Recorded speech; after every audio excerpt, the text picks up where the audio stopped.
Bueno, buenas tardes a todas y todos. Les agradezco en primer lugar por estar acá, por sumarse a esta actividad del observatorio. Algunas caras ya nos conocemos, otras son nuevas, así que bueno, bienvenidas. Yo soy Ivana Barnex, soy secretaria del Observatorio de Derechos Humanos de la Facultad de Ciencias Económicas y Jurídicas.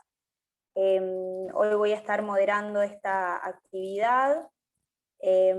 Así que, bueno, en primer lugar, les he desactivado los micrófonos para que no interfieran en la exposición que va a hacer ahora Sebastián, pero después sí podemos abrir los micrófonos para realizar aportes o preguntas, y lo mismo, mientras tanto, pueden ir haciendo preguntas en el chat.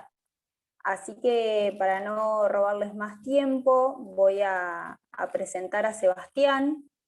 Sebastián es abogado por la Universidad Nacional de Buenos Aires, es magíster en Derechos Humanos por la Universidad Nacional de La Plata, doctorando en Derecho en la UBA, es profesor de Derechos Humanos en la UNPAS y en la UBA, director de proyectos de investigación y director de la revista de debate sobre derechos humanos, y actualmente secretario de primera instancia de la Defensoría General de la Nación.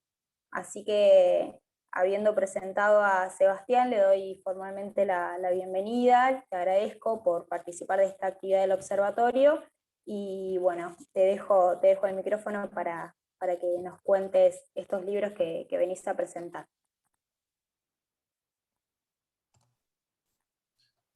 Bueno, gracias Ivana, buenas tardes a todos y todas.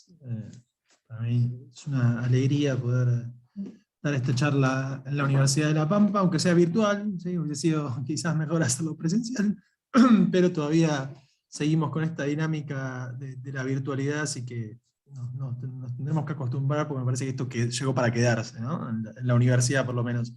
Así que veremos qué nos depara el futuro con relación a la virtualidad. La verdad es que cuando hablaba con Cecilia la posibilidad de conversar con ustedes sobre los libros, algo que nosotros siempre quisimos hacer cuando arrancamos estas investigaciones es tratar de darle la mayor difusión posible, porque ese era dar a conocer el contenido de estos libros era uno de los objetivos principales que teníamos cuando arrancamos esto en 2015. ¿Y por qué digo esto? Ustedes en el flyer vieron que hay dos libros diferentes. Uno es La Argentina en el banquillo, que ese lo editó Coligüe, y tendría que haber estado ya esta semana en las librerías comerciales, y bueno, hubo un retraso, así que seguramente la semana que viene ya esté a la venta en las librerías. Hasta ahora se vendía nada más como ebook, como libro digital. Y el otro libro es el de Astrea, que es un libro de 2 tomos, que ya es otra cosa, es un libro mucho más completo, porque apuntaban a dos públicos diferentes. La idea nuestra era hacer una investigación sobre todos los casos que tenía Argentina en el sistema interamericano a lo largo de la historia, y mientras hacíamos ese trabajo, que empezó en 2015, por la metodología de trabajo que habíamos elegido, a mí me parecía que era interesante seleccionar los 40 casos que mayor impacto han tenido a nivel interno, y que por otra parte son más conocidos, para tratar de contar la historia de los derechos humanos en la Argentina de manera fácil para que cualquier persona pueda conocerla, ¿no? Y comprenderla. Y eso es La Argentina del banquillo. Es un libro que no tiene la dinámica a la cual los abogados y las abogadas estamos acostumbrados, de las notas al pie, de los fallos citados en comillas, ¿no? Tiene el análisis jurídico de esos casos que elegí, pero escrito de una manera que cualquier persona, independientemente de si ha estudiado derecho o no, puede llegar a entenderlo. Y creo que por el tipo de caso que elegimos, Me parece que es un libro que termina siendo muy interesante, porque como decían algunos de los que lo han presentado en distintas provincias, es medio casi policial la dinámica, porque los casos tuvieron, gran parte de estos casos tuvieron esa característica en el litigio interno, ¿no? Y nosotros, nuestra intención no era nada más hacer un análisis de fallos, sino era contar el detrás de escena, ¿no? Que es algo que a mí siempre me interesó, y que cuando estudié Derecho nos enseñó, por lo menos, y creo que nos enseña incluso al día de hoy en las universidades y en las facultades de Derecho, contar un poco cómo es la cocina del litigio, y no solo la cocina del litigio a nivel interamericano, sino también doméstico de estos casos. Porque muchos de estos casos de violaciones de derechos humanos son casos de laboratorio, que obedecen a estrategias de abogados y abogadas, organizaciones de la sociedad civil, e incluso de la propia víctima, y conocer cómo se elaboraban esas estrategias y cómo fueron cambiando a lo largo del tiempo, y cómo esas estrategias impactaban de acuerdo a los diferentes gobiernos que había en la Argentina, me parecía que es algo que nunca se había contado, y contar cómo se hacía este análisis en los órganos del sistema interamericano, ya sea Comisión Interamericana y Corte, creo que le daba un plus, porque de eso seguro que nunca nadie había escrito a nivel local, y tampoco a nivel regional. Entonces, el libro iba a ser un libro original, y creo que tanto ese como el de la Astrea, que ahí sí están las 324 casos, peticiones que el sistema ha tramitado de Argentina hasta diciembre del año pasado, ¿sí? Cuando cerramos el libro lo mandamos a edición. Uno de los objetivos principales, y creo que lo que logran ambos libros, es contribuir a la memoria colectiva en la Argentina. Yo siempre digo que nosotros en la Facultad de Derecho nos enseñan a memorizar sentencias, a memorizar estándares, pero esos estándares son descontextualizados, ¿sí? No se conoce muy bien quién era la víctima, qué es lo que había pasado en esos casos, ¿sí? Cómo esos casos llegaron a ser resueltos por los tribunales, y qué se tuvo en cuenta al momento de decidir. Toda esa parte queda fuera de la enseñanza del derecho, y nosotros creíamos que eso era necesario contarlo, sobre todo porque nos parecía que era una forma de reparar a las víctimas de violaciones de derechos humanos. No hay que olvidar que las víctimas recorrieron un largo camino antes de llegar al sistema interamericano, ¿sí? Por la característica propia de los sistemas de protección, que son complementarios a los nacionales, tuvieron que haber denunciado al Estado argentino a nivel interno, y haber transcurrido varios años, si no décadas, de litigio a nivel nacional, ya sea en las diferentes provincias o a nivel federal, y recién después pudieron hacer la denuncia en la Comisión Interamericana, y el trámite en la comisión también le llevó casi una década. Entonces, en aquellos casos que tratamos en el libro, que son aquellos que tuvieron un final, y que fueron en cierto sentido receptados por la comisión, porque hay un universo enorme de denuncias que la comisión nunca tramitó ni va a tramitar.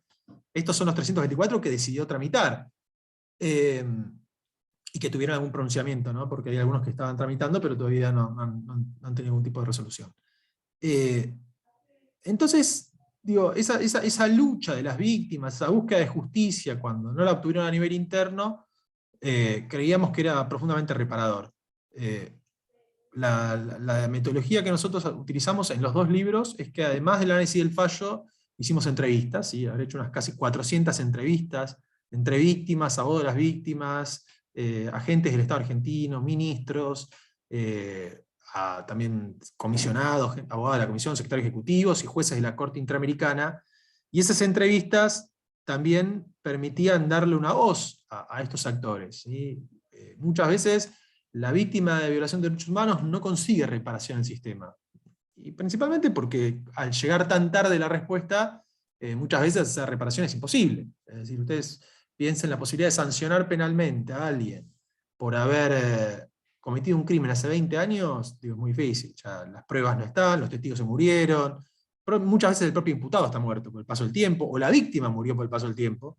Entonces, la justicia penal, que es la que más le interesa a la gran mayoría de las víctimas, esa casi nunca se consigue.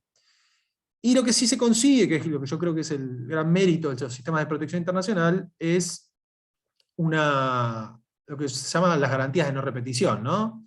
Que lo que le pasó a una víctima no le pase a otras. En ese sentido, el sistema interamericano sí ha sido muy eficaz. Pero para la víctima eso le deja un sabor amargo, porque en el caso propio eso no tiene mucho efecto, eso tiene un efecto para los que vienen después. Entonces ser oído, o ser oída para la víctima muchas veces es la reparación en sí misma. ¿Sí? Que después de 20 años la Comisión Interamericana les dio una audiencia y los 7 comisionados y comisionadas los escuchen, cuando nadie en la Argentina lo hizo, es reparador. O que o declarar ante la Corte Interamericana es profundamente reparador. Y darles el micrófono para que hablen en este libro, muchas víctimas también lo han considerado como algo muy positivo y les permitió hablar sobre el propio caso, incluso muchos años después. Porque ustedes piensen que el libro arranca en el 71 y llega al 2020, entonces hay muchos casos que ya han pasado mucho tiempo, y a la distancia uno los analiza de otra manera que como lo vivían en el momento del litigio. El libro permitió visibilizar casos que fueron muy potentes hace 20, 30 años por ahí en diferentes lugares de la Argentina, y que ya medio que quedaron en el olvido, y hacer una presentación en esas provincias, volviendo a hablar del caso, y con el movimiento que generaron los medios de comunicación, etc. Eso para la víctima fue muy movilizante y ha tenido muy buena recepción. Los libros, los dos, yo creo que son libros muy plurales, en el sentido de que todas las personas que nosotros entrevistamos ahí van a encontrar de todos los partidos políticos, ¿sí? Porque nosotros hemos tenido gobiernos desde la dictadura militar, hemos tenido gobierno radical, el menemismo, después hemos tenido gobierno de la Alianza nuevamente, después el gobierno de Kirchner, después el gobierno de Macri. Entonces las entrevistas han mostrado gente de izquierda, de derecha, peronistas, radicales, hay de todo. Y eso le da muchos matices al libro. Aun cuando muchas de las entrevistas, lo que opinan los entrevistados, no las comparto esas opiniones. Incluso muchas que están muy equivocadas. Pese a eso, les permití y los cité textualmente para que todos y todas puedan decir lo que querían, ¿no? y dar sus impresiones. Entonces, en ese sentido, van a encontrar muchas personas conocidas y también muchas voces que han criticado o aplaudido el sistema interamericano desde distintos lugares. Y es un libro federal. El Astrea con mucha más razón, porque al abarcar todos los casos, ahí prácticamente están todas las provincias de la Argentina. En el de Coligüe, al ser menos casos, no están casos de todas las provincias. Es decir, por ejemplo, el de Coligüe no tiene casos de La Pampa, mientras que el de Astrea sí, porque han habido casos de La Pampa que se están tramitando al día de hoy, que en ese libro sí están incluidos. Pero bueno, eso permite también ver cómo muchas veces la situación de los derechos humanos en las provincias tiene un impacto que no se condice con la situación a nivel federal o nacional. Y eso es interesante porque quien responde por el Estado a nivel internacional es el Estado federal, el Estado nacional. Entonces, cuando la violación de derechos humanos proviene principalmente de la justicia provincial, no hay mucho que el Estado nacional pueda hacer. Incluso a veces que ni siquiera puede defenderse. Uno de los primeros casos que están contados en los dos libros, que es conocido, que es un caso de la provincia de Mendoza, que es el caso de las desapariciones de Garrido y Baigorria. Bueno, ya en democracia eso, ¿no? La paradoja era que eso era justicia provincial de Mendoza, y la Cancillería Argentina, que es quien defiende al Estado ante el sistema interamericano, o quien representa al Estado ante el sistema interamericano, recién pudo acceder al expediente cuando el caso ya había llegado a la Corte Interamericana. Fíjense el disparate, ¿no? Porque estaba con secreto de sumario, la justicia provincial no le mandaba a la Cancillería las copias, entonces la Cancillería no sabía qué es lo que había ocurrido a nivel de Administración de Justicia Interna, porque no tenía acceso al expediente. Bueno, esas cosas a veces generan un problema en las relaciones entre sistema interamericano, Estado y peticionarios o víctimas. En estados federales como el nuestro, donde la competencia provincial y la nacional coexisten. Creo que también los dos libros, y la Argentina en el banquillo con mucha más crudeza, porque ahí hago mucho más hincapié en las entrevistas, muestran las potencialidades del sistema interamericano en la protección de los derechos humanos, pero al mismo tiempo muestra las dificultades que tienen y las decepciones, ¿no? de gran parte de los peticionarios. Entonces, tiene las dos caras, porque en la gran mayoría de los casos, como les dije al principio, los casos terminan mal. Incluso terminan mal los que ganan. Y los que ganan son la excepción. ustedes, si uno va viendo el embudo que es el sistema interamericano, que está recibiendo casi 3.000 denuncias por año, con un retraso de casi 6-7 años en aprobar informes de admisibilidad, de esas denuncias, casi un 15% de lo que recibe lo decide tramitar, es decir, todo el resto no lo tramita, lo que tramita recién es lo que se va a enterar el Estado, eso que se entera el Estado, no todo va a terminar en un informe de admisibilidad, mucho va a terminar en archivo, porque el paso del tiempo hace que el peticionario ya no le interese después de 10 años seguir esto. Y de todo lo que trabaja la comisión, piensen que el 1% recién llega a la Corte Interamericana. Entonces, quienes van llegando al final de todo esto son la excepción, no son la regla. Y se da la paradoja de que incluso estas personas que terminan ganando, muchas veces, o que terminan teniendo una sentencia favorable del sistema interamericano, muchas veces eso no va a tener un impacto real en sus vidas. Yo siempre digo que el caso de Fornerón es un ejemplo de todo lo que no hay que hacer, ¿no? Y bueno, Fornerón gana el caso en la Corte Interamericana, pero al día de hoy no ve a su hija. Entonces, y el proceso de ejecución de la sentencia termina cuando la hija cumple 18 años y ya no quiere tener más contacto con el padre. Entonces, gran parte de su lucha no le dio resultado. Él confió, él siempre dice, confié en la justicia, y la justicia no me ayudó. Entonces, creo que también, digo, los libros, la investigación permite ver eso, ¿no? Y después, bueno, yo creo que también uno lo que tiene que tener en cuenta mucho es que la solución de los casos casi siempre es una solución política. Y eso no es malo de por sí mismo. Política en el sentido de que la voluntad de los estados de llegar a soluciones amistosas, esa es una decisión política, que tiene costos y beneficios, y entonces la negociación política forma parte del litigio en el sistema interamericano. Y yo soy un defensor de la solución amistosa porque creo que le ahorra años de sufrimiento a la víctima. Una víctima ya viene con 20 años, achicar 4 o 5 el litigio es mucho. Es mucho. Digo, no son pocas las víctimas o peticionarios que han muerto en el camino por el paso del tiempo. Entonces, creo que la solución amistosa es algo que tiene mucha potencialidad. Y bueno, ahí va a depender mucho la habilidad del peticionario, representante de la víctima, para entrar en negociaciones con los estados provinciales y estados nacionales para llegar a un acuerdo, ¿no? Porque en definitiva no hay que olvidar que es un acuerdo, y en el acuerdo ceden todos. No es un allanamiento del Estado que se somete a lo que el peticionario quiere, sino que llegan a un acuerdo donde en general los dos están siguiendo algo para ponerle un fin al litigio. Y yo creo que eso es positivo para la víctima. Y después creo que el libro tiene una utilidad para los órganos de administración de justicia, que en definitiva son los principales responsables de la responsabilidad internacional de la Argentina.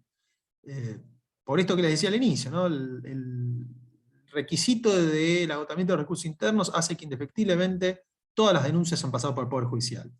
Y si los casos terminan en condenas es porque el Poder Judicial no hizo lo que había que hacer, ya sea a nivel provincial o a nivel federal. No reparó a la víctima de violación de derechos humanos y no puso fin a la violación del derecho.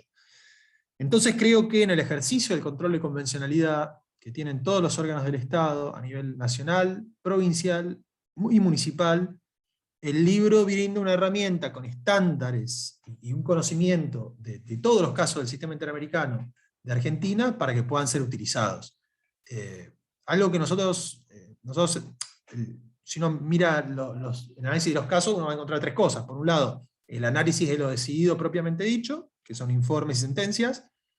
Por otro lado, las entrevistas, pero también nosotros hicimos una búsqueda de qué había en la doctrina y en los medios de comunicación, ¿sí? Es decir, nos interesaba mucho saber el impacto que el caso había tenido a nivel local, tanto en el momento de los hechos como con posterioridad, porque muchas veces, después de 20 o 30 años, el caso sigue teniendo efectos, sigue produciendo algún tipo de impacto a nivel local. Entonces, en ese análisis de la doctrina, o qué se había escrito sobre los casos, nos llevamos la sorpresa de que muy pocos casos habían sido analizados por la doctrina argentina, muchos menos de los que uno cree. ¿Sí? De los fallos de la Corte Interamericana, quizás son los más conocidos, poco más de la mitad tienen artículos de doctrina al respecto. Y los informes de la Comisión sufren un gran desconocimiento por parte de los abogados y las abogadas. Sobre todo los informes de admisibilidad, nadie sabe que existen prácticamente. Entonces, tener todo esto sistematizado en un solo libro me parece que para esa tarea que tienen los jueces y las juezas, y defensores, defensoras y fiscales y fiscalas, creo que va a ser muy útil y puede ayudar, puede tener un impacto en lograr lo que para mí es el efecto, si se quiere, secundario o efecto imposible de medir del litigio ante el sistema interamericano, que es que los casos no lleguen. ¿Sí? Cuando el Poder Judicial hace bien su trabajo, el caso nunca va a llegar al sistema interamericano. Y esos casos son los que tienen el final feliz que nunca nos vamos a enterar. ¿Sí? Entonces, creo que el control de convencionalidad tiene ese beneficio.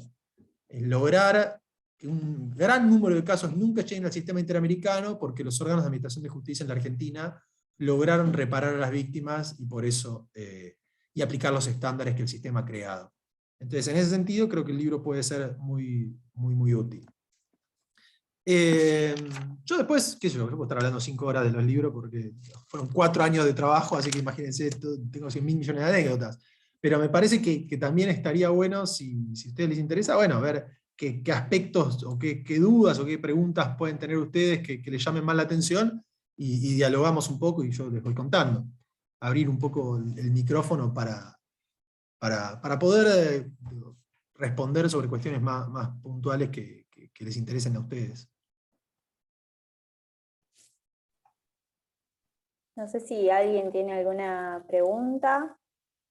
Si no, comienzo yo. Me interesaría saber cuáles son los casos de La Pampa, si los recordás, si los tenés ahí a mano, para ver si tenemos conocimiento de esos casos de La Pampa, las y los pampeanos.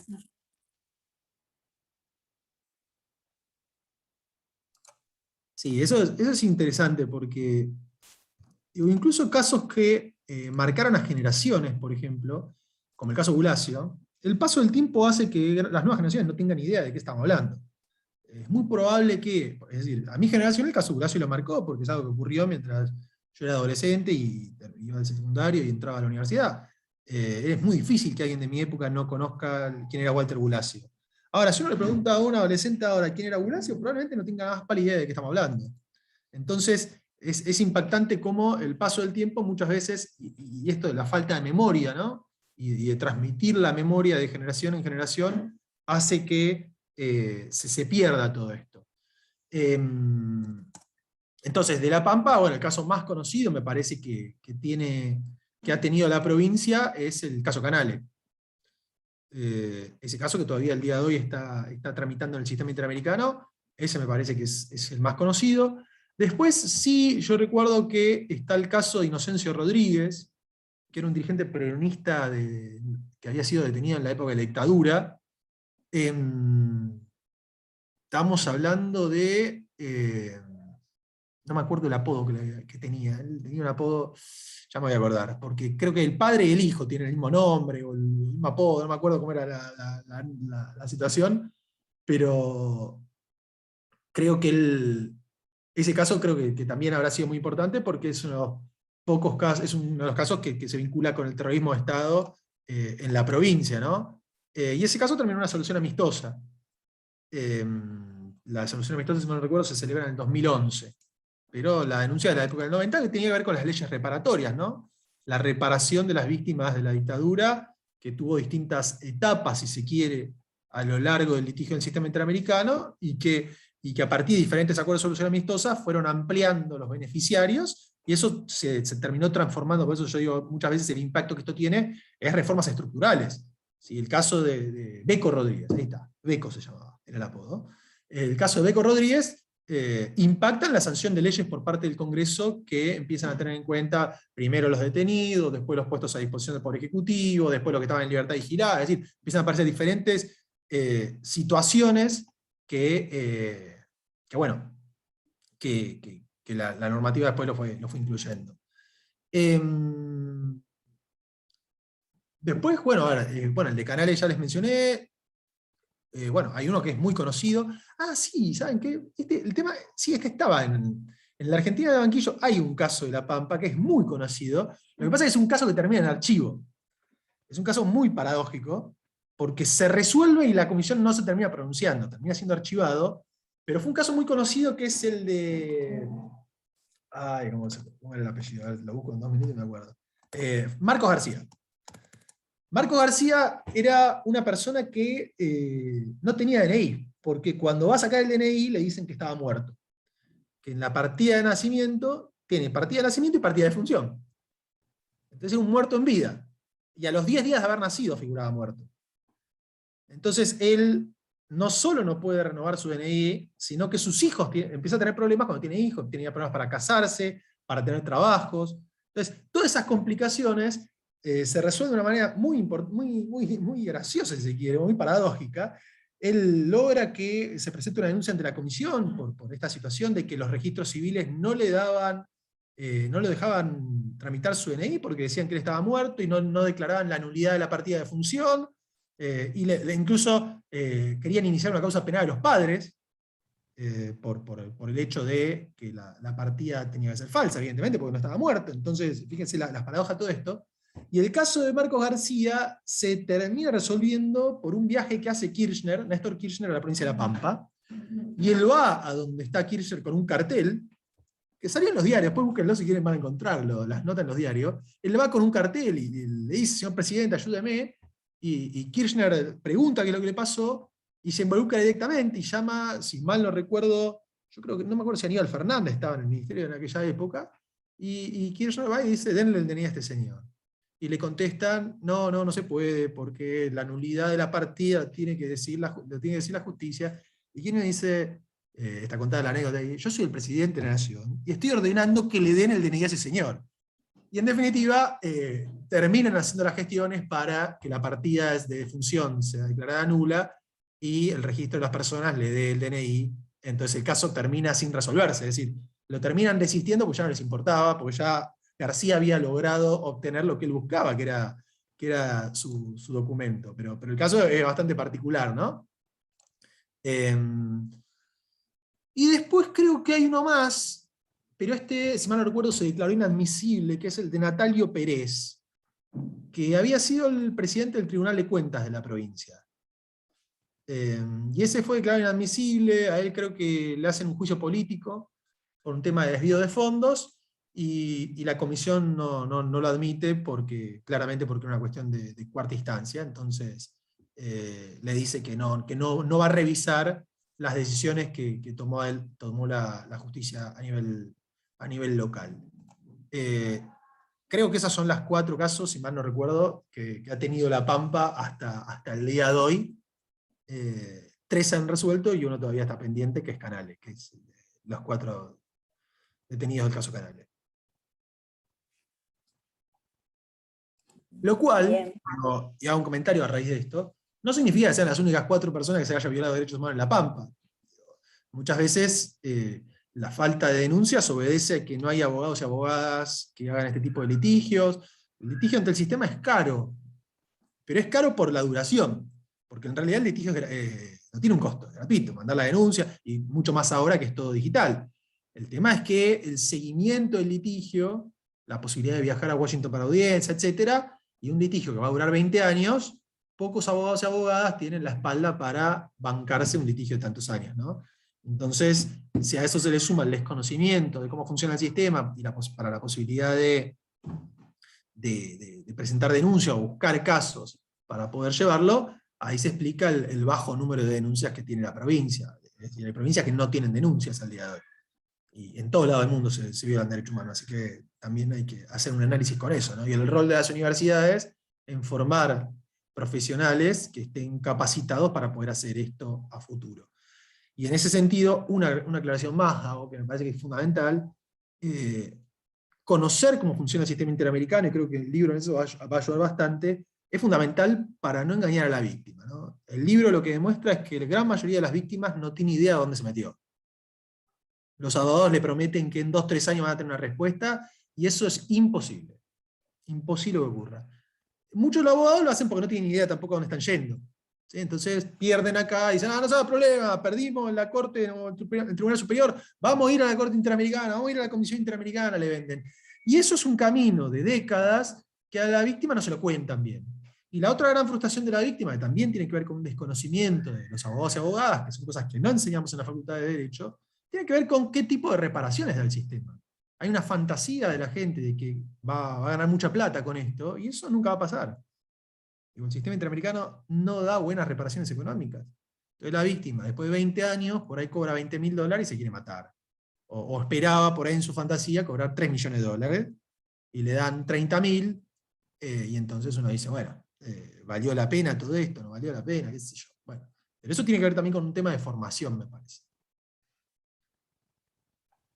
Sí, exacto. Y también creo en la responsabilidad del abogado, además del conocimiento, de no prometerle falsas expectativas a la víctima, de decirle que su tema se va a solucionar o por ahí, no sé, pasa muchas cosas que esto también te quería hacer una pregunta, con las personas que están privadas de libertad y ven en la posibilidad de ir a la corte como algo que le resuelva su situación y salir de la cárcel por una revisión de su fallo y bueno, la realidad es que es más esto, una especie de reparación y sentar precedentes para, o garantías de no repetición para hechos futuros, pero hay que también avisar a la persona en concreto sobre sus expectativas y la realidad, más teniendo en cuenta la pérdida de tiempo que implica. Sí, sí, el tema es que los abogados y abogadas no se han formado en esto. Es decir, abogados muy conocidos no han litigado bien en el sistema porque esto no es lo mismo. Litigar en el sistema no es lo mismo que litigar a nivel interno. Son otras reglas de juego, son otros estándares probatorios. Entonces, digo, uno en las entrevistas, y esa experiencia se va adquiriendo con el tiempo. ¿Sí? Hay organizaciones que se dedican a esto hace años, y bueno, eso también explica bastante por qué sus casos avanzan y otros no. No solo por la capacidad de lobby que han tenido, que es algo obvio, y el carácter así endogámico del sistema interamericano, todos se conocen entre todos, entonces esas relaciones personales sirven, no lo voy a negar, pero también tiene que ver con la adquisición de un conocimiento, de una expertise en determinado tema que el resto no tiene.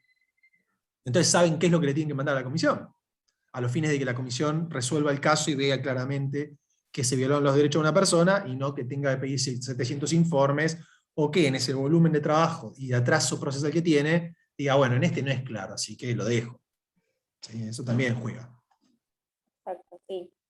Acá hay una pregunta en el chat eh, de Ornella que dice, quisiera preguntar cuál es tu opinión a partir de las entrevistas que se efectuaron sobre el impacto que tienen las sentencias en las familias de las víctimas que mueren en el transcurso del procedimiento interamericano. Por ejemplo, Spoltore menciona. Sí, a ver, hay víctimas y víctimas. ¿Sí? Digo, depende mucho del tipo de derecho violado. En los casos donde estamos hablando de víctimas de violación del derecho a la vida o a la integridad, y bueno, ahí en general es la familia la que lleva adelante la petición, entonces la búsqueda de justicia es muy importante y el involucramiento con el litigio es muy intenso. Entonces la lucha contra la impunidad la llevan adelante y la siguen hasta el final. Entonces ahí el sistema tiene un impacto muy fuerte y en las entrevistas eso se nota. Ahora, en el resto de los casos, que no se vinculan estrictamente con estos derechos, ahí las familias tienen un rol muy secundario, porque hay muchos que ni se enteran de qué se trataba esto, o cuando se muere la víctima no siguieron el litigio, o ni sabían que había que hacer. Entonces, en muchos casos terminan siendo abandonados, porque no es que se involucra a toda la familia en un caso de violación del debido proceso. Eh, entonces, va a depender mucho de esto. Personas privadas de libertad, y sí, ahí hay un involucramiento mucho mayor de la familia, pero casos como Spoltore, o hay muchos casos donde directamente una vez que muere la víctima, la familia no tiene mucha idea de en qué andaba eso, y el caso termina perdiendo, salvo que pase algo misterioso, como pasó en Spoltore, y termina canalizándose. Si no, esos casos en general terminan en archivo, porque la comisión deja de recibir noticias del peticionario, y principalmente porque se murió. Entonces pasa eso.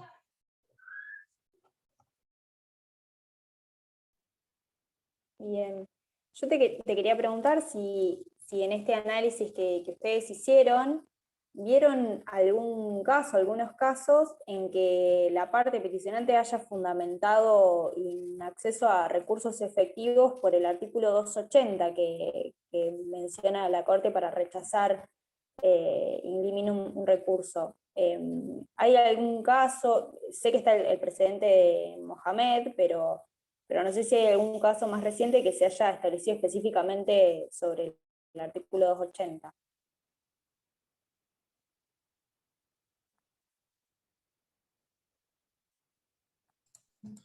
Sí, en realidad son muchos. Es decir, ustedes piensen que la arbitrariedad del 280 hace que la gran mayoría de los casos que llegan con 280 de la Corte Federal.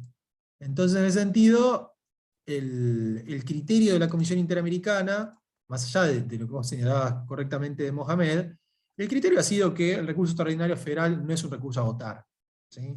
Es tan discrecional la decisión de la Corte Suprema de abrir el trámite del recurso, que no es necesario que la víctima lo agote. Entonces eso implica que con haber agotado los recursos a nivel provincial o en las cámaras a nivel federal, uno ya podría hacer la denuncia. Y cuando el Estado ha argumentado que el recurso extraordinario federal era un recurso efectivo a los fines de, como excepción de falta de agotamiento de recursos internos, ahí se lo han rechazado justamente porque se consideró que el 280 no brinda fundamentación para que la víctima sepa si su caso iba a ser admitido o no. Entonces no es un recurso eficaz en los términos de la jurisprudencia del sistema interamericano.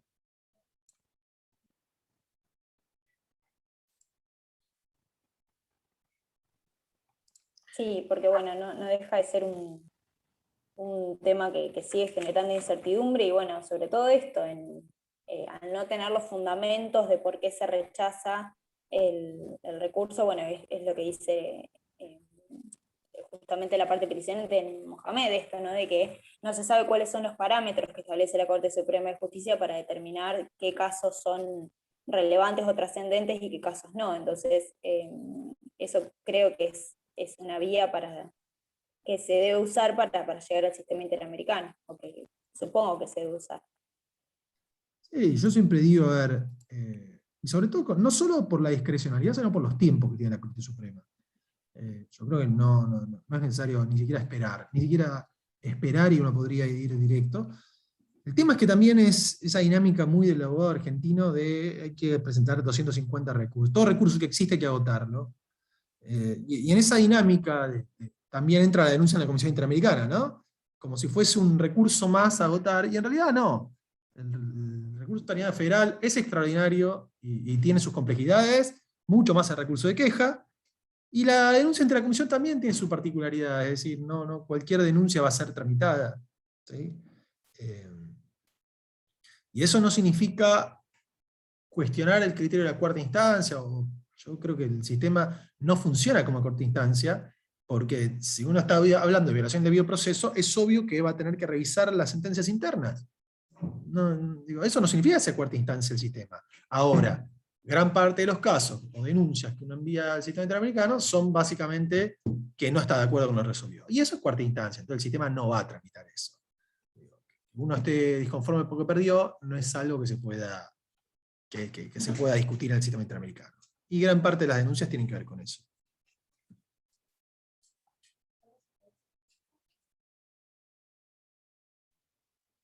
Bien, no sé si alguien más tiene preguntas, las puede hacer por el chat, o puede abrir el micrófono.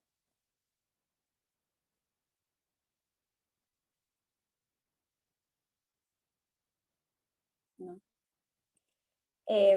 Bueno, en esto que ustedes investigaron del impacto que tenía en el ordenamiento interno, no sé si han analizado por ahí lo que no es contencioso, específicamente los informes o las opiniones consultivas, que si son receptadas por el Estado argentino, si tiene, y bueno, imagino que no tanto, si tiene alguna incidencia, si percibieron por ahí una línea de continuidad en la adopción de lo que informan los órganos del sistema interamericano o no. Bueno, hay algunas cuestiones con lo que dijo la Corte Suprema por ahí, que en Expósito creo que es, y después en Fontevecchia, que un poco dice que son obligatorias, y después dice que no lo dice, pero de entender que no son tan vinculantes. Entonces, en ese punto no sé qué opinión tienen ustedes. Sí, los dos casos, es decir, los dos casos fueron analizados en el libro, tanto Espósito en Bulacio analiza el fallo de Espósito de la Corte, y en el caso Fontevecchia de Amico se analiza todo el litigio, es decir, el libro tiene el análisis desde que arranca el litigio a nivel nacional hasta que termina la supervisión de cumplimiento, entonces abarca todo el litigio. Fontevecchia es uno de los casos quizás con un análisis con mayor detenimiento del impacto que eso tenía a nivel local, no solo por el fallo de la Corte Suprema de 2017, sino por el impacto y la recepción que eso tuvo en la doctrina, porque yo siempre digo que apenas salió el fallo, salieron todos los profesores de Derecho Constitucional a hablar maravillas de ese fallo, que era un fallo, digo, con muchísimos desaciertos del ámbito del derecho internacional. Entonces, mi pregunta era, ¿dónde estaban escondidos todos estos constitucionalistas durante los 15 años que estuvo vigente la doctrina de Espósito, ¿no? Para salir tan rápido a clamar por nuevos aires y nuevos vientos de una falsa soberanía, porque en realidad la gran mayoría de esos constitucionalistas después son los que litigan para vender la soberanía argentina en otro tipo de juicios, ¿no? Pero en estos de derechos humanos, acá es donde parece que hay que retomar las banderas de soberanía para que no venga un tribunal de derechos humanos a decirle a un tribunal argentino qué es lo que tiene que hacer. Creo que es una lectura muy equivocada. Nosotros analizamos, creo que analizamos todas las críticas y todos los elogios que tenía Fontevecchia están cuestionados en el libro. Uno por uno vamos deshaciendo esos argumentos y demostrando que es una mala sentencia. El Ministerio de Relaciones Exteriores es una muy mala sentencia. Hay que leerla en un contexto, ¿sí? Nosotros por eso las entrevistas que hacemos permiten entender el contexto. Nosotros entrevistamos a Fontevecchia, por ejemplo, entonces va contando cuál es la impresión que él tenía de lo que la Corte estaba haciendo. No hay que olvidar el cambio de gobierno en 2015, los nuevos jueces de la Corte Suprema, el fallo del 2x1, la detención de Milagro Sala, hay un montón de cosas que estaban dando vuelta en aquel entonces, que motivan una sentencia que tiene muchos errores, algunos muy graves, porque muestran un gran desconocimiento de la jurisprudencia del sistema interamericano, y después hay cuestiones que para el derecho internacional son claramente inaceptables, ¿sí? Es decir, esta supuesta supremacía del derecho constitucional sobre el derecho interamericano que sostiene la Corte haciendo referencia a los principios de derecho público, no supera la Convención de Viena sobre Derechos de los Tratados, ¿sí? Atrasa 50 años. Entonces, yo siempre digo, fíjense que las referencias doctrinarias que tuvieron que recurrir los jueces que integran la mayoría del caso del Ministerio de Relaciones Exteriores es la doctrina Drago y Joaquín B. González, ¿sí? Tuvieron que irse hace más de 100 años. Entonces pregúntenle a Drago, al cadáver de Drago, o al de Joaquín B. González, si se hubiesen creído que iban a haber organizaciones internacionales, primero si hubiesen pensado que iba a estar la Segunda Guerra Mundial para arrancar. ¿Sí? Entonces, si hubiesen pensado en la Segunda Guerra Mundial, si hubiesen pensado en el surgimiento de Naciones Unidas, en el surgimiento de organizaciones internacionales interestatales, en el surgimiento de sistemas regionales de protección de derechos humanos, y en la posibilidad de que un tribunal dicte sentencias de derechos humanos que sean obligatorias para el Estado. Ni de casualidad lo hubiesen pensado. Entonces, es difícil que sean ellos quienes van a decir si una sentencia de la Corte Interamericana tiene que ser cumplida o no. Claramente no puede ser así.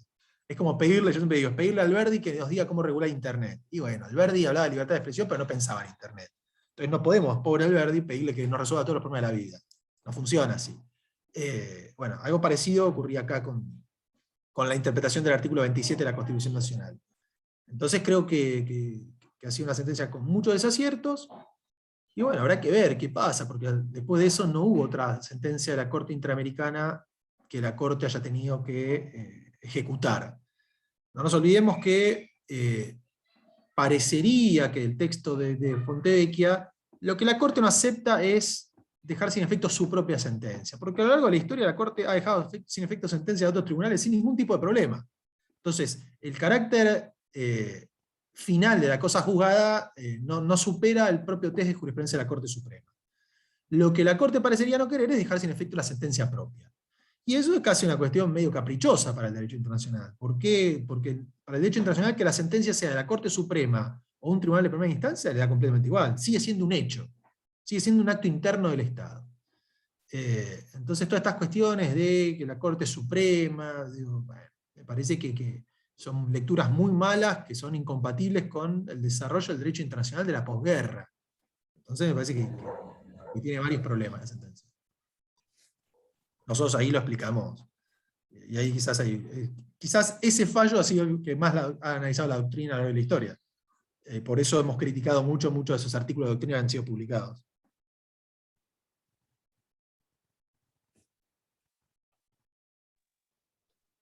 Bien. ¿Alguien más quiere hacer alguna pregunta, algún comentario?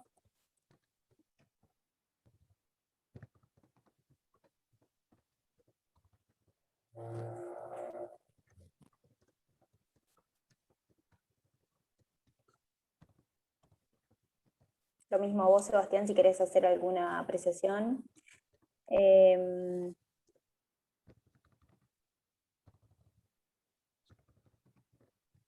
Hay un comentario de Vanina. Dice, en ese caso, si la Corte no acatara una decisión de la Corte Interamericana, no sé si no incurriría en una violación a los tratados. Creo que ese es el sentido de la pregunta. Sí, en realidad es un nuevo supuesto de responsabilidad internacional. Fontevecchia tenía la paradoja de que la responsabilidad del Estado surge por la sentencia de la Corte Suprema Argentina. ¿Sí? Entonces, la obligación del Estado ante un hecho ilícito internacional, como es la violación de un tratado, es primero cesar con la violación. Tiene que dejar de violar el tratado. Y eso era imposible con la sentencia cumpliendo efectos jurídicos, porque era la sentencia de la Corte en el primer juicio, ¿no? La que falló a favor de Menem, la que violaba la Convención Americana. Entonces, ahí hay un surgimiento de responsabilidad internacional en ese momento. Ahora, una vez que la Corte Interamericana dicta sentencia y el Estado la incumple, hay un segundo supuesto de responsabilidad internacional del Estado por incumplimiento, ya no del derecho a la libertad de expresión de Fontevecchia y D'Amico, sino el incumplimiento de la Convención Americana cuando señala que las sentencias son obligatorias y definitivas. Entonces, hay un segundo supuesto de responsabilidad. ¿Qué efectos tiene en la práctica eso? Ninguno. Pero eso es algo que caracteriza a los sistemas de protección. No es que alguien no cumpla la sentencia de un tribunal de derechos humanos, no se va a invadir ningún lugar, no va a pasar nada. Es nada más el descrédito que puede llegar a tener el Estado ante la comunidad internacional. Pero en general los Estados han cumplido, no son de no cumplir. Pero bueno, hay que por eso leer los fallos en contexto. Y el contexto del Ministerio de Relaciones Exteriores no era el más propicio para la defensa de los derechos humanos. No sé si con eso respondo la pregunta de Vanina.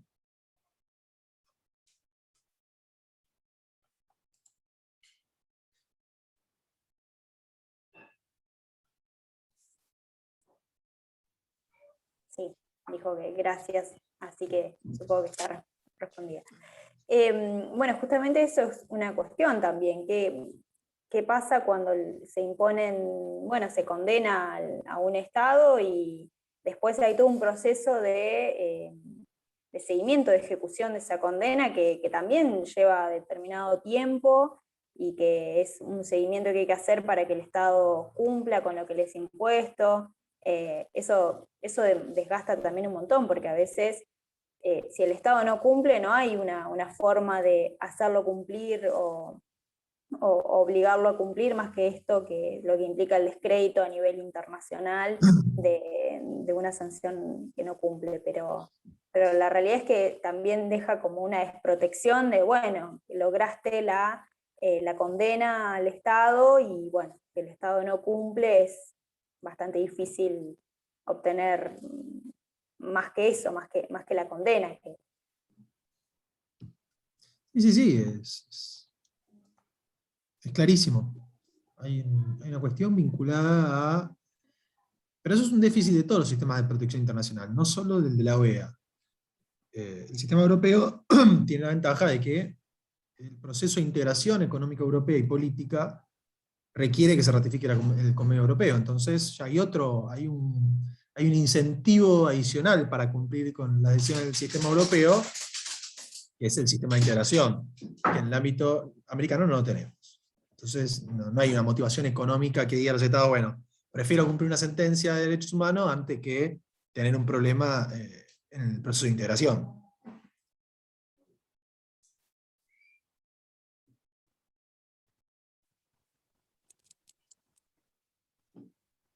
Bueno, no sé si hay alguna otra pregunta o comentario, o si querés comentarnos algo más, Sebastián, sobre, sobre los libros y bueno, lo que quieras comentarnos relevante que tengamos que tener en cuenta para leerlos. No, yo creo que, digo, apuntan a dos públicos diferentes, quienes son estudiantes de abogacía y les interesan los temas de derechos humanos. El libro de Astrea puede darles una mano en el avance de la carrera, y lo mismo para el ejercicio de la profesión, porque ese libro tiene las notas al pie que nosotros usamos para los escritos, ¿no? Entonces van a poder usar los estándares de ahí. El libro de Coligüe es un libro de una lectura mucho más fácil, que digo, uno se lo puede regalar a un familiar que le guste conocer un poco la historia argentina, y le va a gustar el libro. Creo que en ese sentido es un libro que apunta a todo público, y que puede tener un impacto mucho mayor que el otro, que está destinado a quienes nos vinculamos con el derecho, ¿no? Con la abogacía. Entonces, bueno, mi recomendación es que lo lean, que esperen a que aparezca en la librería, porque leerlo digital a mí no me gusta. Sé que hasta ahora es lo que se ha podido, pero bueno, se supone que ya en breve va a estar en las librerías, así que lo van a poder comprar. Entonces léanlo. Aparte la tapa está buenísima, la tapa del libro de Coligüe es muy linda tapa, así que es un libro para tener en la biblioteca. Y permite entender mucho la política argentina de los últimos 45 años, ¿sí? Porque el análisis, la división de los capítulos está hecho por presidencia, entonces uno va entendiendo no solo cómo funcionaban las relaciones exteriores de la dictadura, sino bueno, cómo se armó el gobierno de Alfonsín en materia de derechos humanos, quiénes eran los personajes o las personas involucradas, cómo se tomaban las decisiones, y ese análisis se hace en todos los gobiernos, se hace en el gobierno de Alfonsín, se hace en el gobierno de Menem, en las dos presidencias, en el gobierno de la Alianza, y cómo va a ser la relación entre Estado argentino y OEA, y los diferentes personajes. Entonces creo que también, digo, uno empieza, hay anécdotas de personas muy conocidas sobre cuestiones que uno quizás no conocía, y permite entender también mucho de la política argentina de las últimas décadas.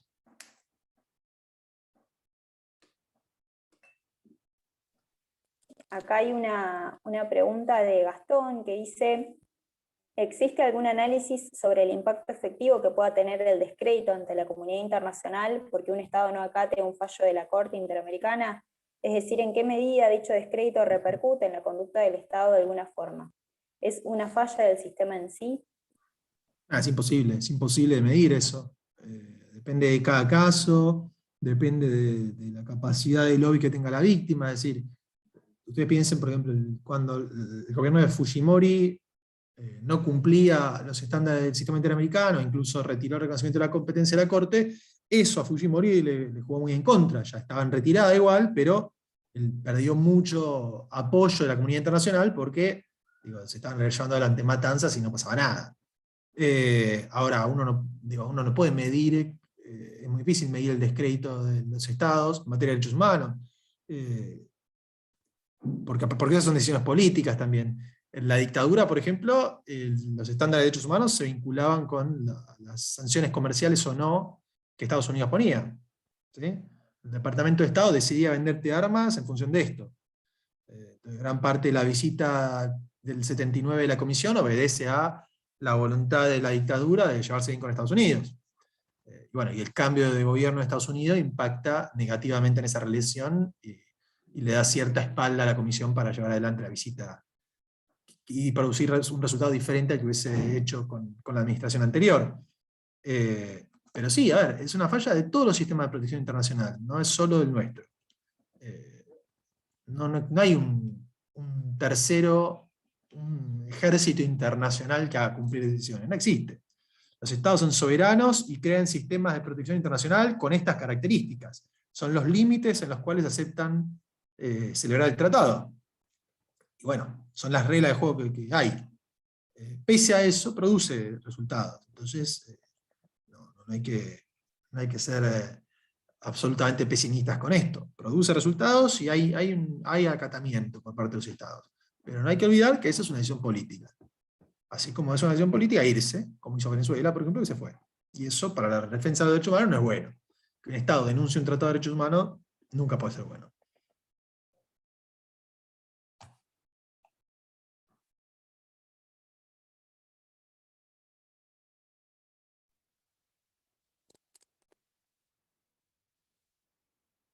Bueno, ¿alguien más se anima con alguna pregunta?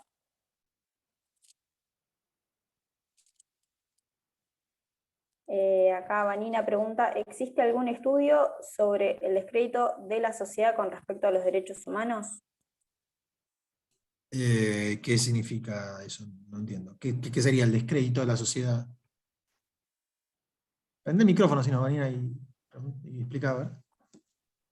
Hola, buenas tardes. Sí, Bueno, mi pregunta va atinada a, digamos, a que yo suelo escuchar con estupor manifestaciones de gente de la sociedad que descreen los derechos humanos y, o sea, frente a una situación de conflicto penal, en primer lugar, digamos, como que en la sociedad existiera un descrédito hacia los derechos humanos porque entienden que son, que en base a esa garantía hay mucha criminalidad. No sé si estoy encuadrando bien la pregunta, si me entienden lo que quiero decir. sí, entiendo lo que decís. Sí, pero eso es una construcción político-mediática, es decir, hacerle creer a la gente que el sistema penal o cualquier cuestión no funciona por los derechos humanos es una mentira. Es decir, tiene tanto derecho humano la persona víctima de un delito que va y presenta su denuncia y se convierte en querellante y quiere llevar adelante un juicio, como la víctima. En ese sentido, no es que los derechos humanos hacen que hayan más o menos delitos. Porque si no, ¿cuál sería la dinámica? No sería ya ni siquiera una cuestión de derechos humanos, sería una cuestión de derecho. ¿Cuál sería la alternativa? Hagamos juicios sin garantías, o pongámonos en las plazas y los matamos a palazos. Digo. Que haya más o menos delitos no tiene que ver con las garantías del debido proceso. Sí, disculpe, sí, claramente yo lo Y entiendo a entonces, eso. cuando presentan en los medios, empiezan con los derechos humanos son solo de los asesinos, digo, es un disparate. Los derechos humanos son también mandar a tu hijo a la escuela, digo, los derechos humanos son un montón de cosas, y en definitiva son derechos que ejercemos todos prácticamente en todo momento. Entonces, digo, cuando dicen eso, están agarrando nada más una parte, que es los derechos del imputado penalmente a que se lleve adelante un juicio justo. Lo cual no significa que si haces un juicio justo y tenés la prueba, lo tenés que condenar. Digo. La alternativa es que hagamos un juicio injusto para condenarlo. Digo, fíjense a dónde lleva esto.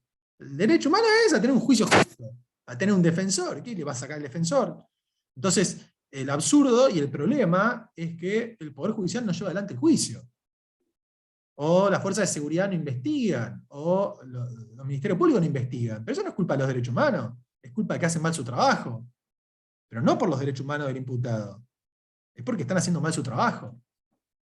Entonces, le echan la culpa a los derechos humanos de la ineficacia de los órganos de administración de justicia, o de las fuerzas de seguridad. Pero no tiene nada que ver con los derechos humanos. Digo, los derechos humanos están para que no lo hagamos de cualquier manera esto, para que no sea un viva la pepa y entonces al acusado de un delito le mandamos a la policía que le pegue 4 tiros en la cabeza. Para eso, para evitar eso están los derechos humanos. Para que en vez de pegarle 4 tiros lo detengan y lo pongan a la disposición de un juez y que le hagan un juicio. Pero, digo, ¿qué incompatibilidad hay entre hacer un juicio con garantías si tenés pruebas para condenar a una persona? No hay ninguna, lo vas a terminar condenando. Entonces creo que hay que tener en cuenta eso.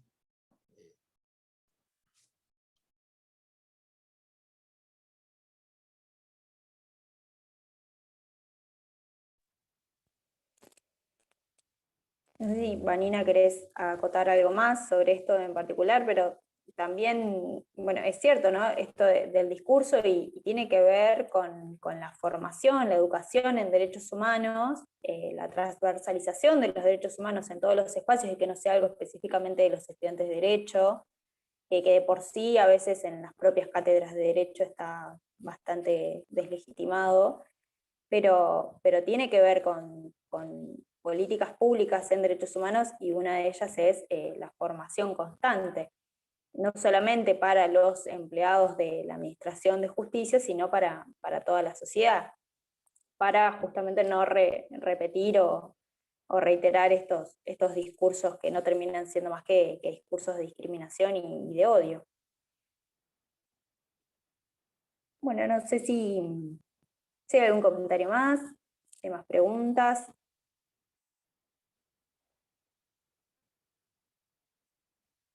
Si no hay nada más, te liberamos, Sebastián. La verdad que súper interesante la charla de hoy y los adelantos de los libros que sin duda vamos a leer cuando estén disponibles en la librería. Así que súper interesante para saber el análisis que han hecho sobre el caso argentino y en particular esto que decís sobre La Pampa, para ver que hay cosas que no se saben, que por ahí saltan generaciones o que no tienen determinada incidencia en el ordenamiento interno y que son necesarias justamente no solamente para la práctica profesional, sino también para cualquier persona, para que sepa, para contribuir a esta memoria. Así que, bueno, te agradezco mucho que hayas participado en esta actividad, por tu predisposición, por tu tiempo, y bueno, agradecerte por la charla, la verdad que es súper interesante. No, gracias a ustedes por la invitación y bueno, esperemos volver a cruzarnos en algún momento, ya presencialmente. Sí, esperemos que sí, presencialmente y que sea más productiva la virtualidad o la presencialidad. Así que bueno, si no hay más comentarios, los despedimos. Esto queda grabado, así que después va a ser subido y replicado en las redes del observatorio, así que se puede volver a ver y bueno. Si no hay más comentarios, nos despedimos entonces. Bueno, muchas gracias, hasta luego. Chao, gracias.